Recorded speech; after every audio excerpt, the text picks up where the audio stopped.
घोषणा की माई बहन योजना, माई और बहन कौन। विपक्ष जिस तरह से विमेन इश्यूज पे विमर्श कर रहा है तो ये हमारी कामयाबी रही है। लेकिन जब बात महिला संवाद की हुई तो मैंने देखा कि आज नेता प्रतिपक्ष आदरणीय तेजस्वी यादव जी के पेट में दर्द होने लगा।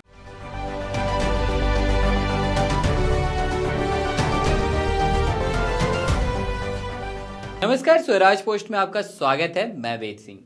कल मुख्यमंत्री नीतीश कुमार के द्वारा महिला संवाद यात्रा की घोषणा होते ही बिहार की राजनीतिक गतिविधियां तेज हो गई हैं। अब अगर आज की बात करें तो नेता प्रतिपक्ष तेजस्वी यादव ने प्रेस वार्ता कर नीतीश कुमार के ऊपर ही गंभीर आरोप लगा दिए हैं। गौरतलब है कि अब इस पर जदयू कैसे चुप बैठती। जदयू की प्रदेश प्रवक्ता अनुप्रिया ने तेजस्वी यादव की माई बहन पर सीधे निशाना साधा। माई मतलब राबड़ी देवी और बहन मतलब मीशा और रोहिणी। लेकिन जब बात महिला संवाद की हुई तो मैंने देखा कि आज नेता प्रतिपक्ष आदरणीय तेजस्वी यादव जी के पेट में दर्द होने लगा,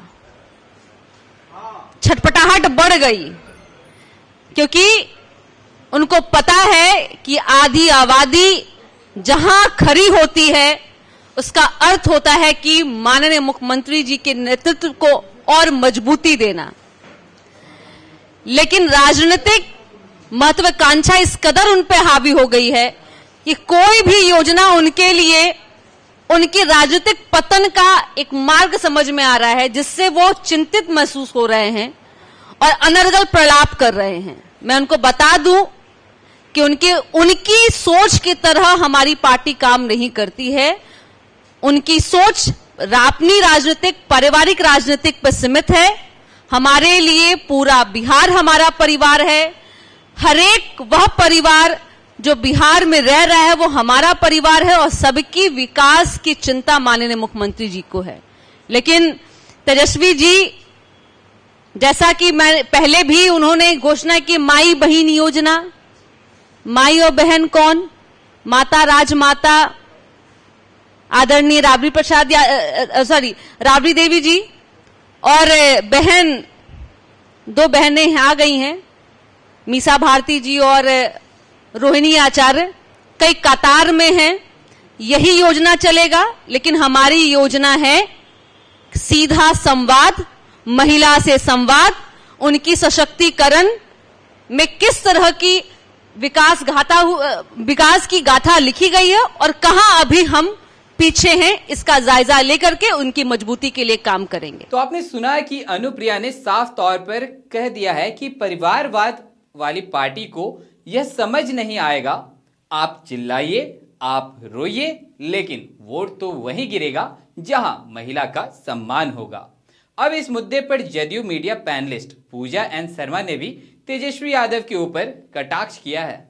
विपक्ष के नेता तेजस्वी जी, पेट में मरोड़ आगे के लिए भी तैयार रहिए, क्योंकि ये पहली बार नहीं है कि हमारे मुख्यमंत्री श्री नीतीश कुमार जी ने अपनी बेटियों और अपने बहनों के लिए कोई ऐसी यात्रा निकाली हो।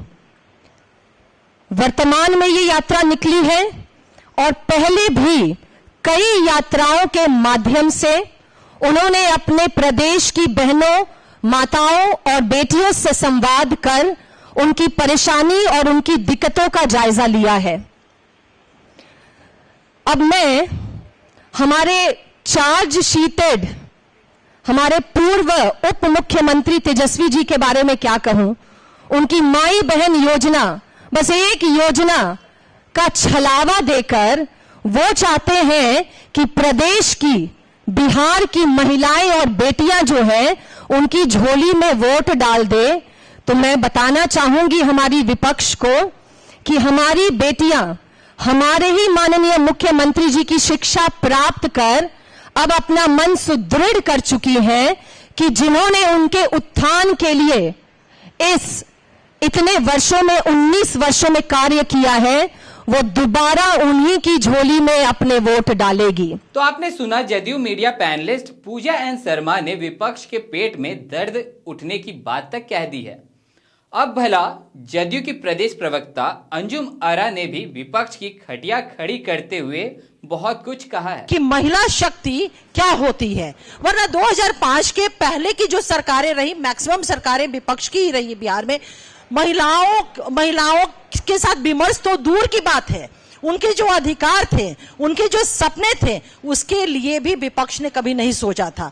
महिलाएं तो कभी हम कहें कि एक मनुष्य के तौर पे उनको माना ही नहीं जाता था।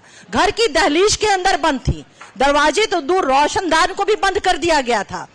तो माननीय मुख्यमंत्री नीतीश कुमार जी ने महिलाओं को सशक्त करके एक महिला विमर्श का वातावरण बनाया है। ये एक सुखद, लगातार जो विपक्ष की चिंताएं हो रही है, कांग्रेस कह रही है कि महिलाओं के साथ बैठक करेंगे, प्रशिक्षण करेंगे, नेता प्रतिपक्ष भी लगातार बयान दे रहे हैं। तो हम महिलाएं जो हमारी आगे बढ़ी हैं हर एक सेक्टर में, और साथ ही साथ विपक्ष जिस तरह से विमेन इश्यूज पे विमर्श कर रहा है, तो ये हमारी कामयाबी रही है। तो आपने देखा कि किस कदर नीतीश कुमार पर तेजस्वी यादव ने आरोप लगाया तो नीतीश कुमार की महिला नेत्रियों ने मोर्चा खोल दिया। खैर, ये तो अभी बस एक ट्रेलर है।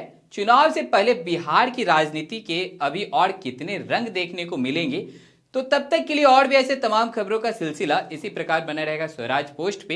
अपनी प्रतिक्रिया को हमारे कमेंट बॉक्स में जरूर साझा करें। धन्यवाद।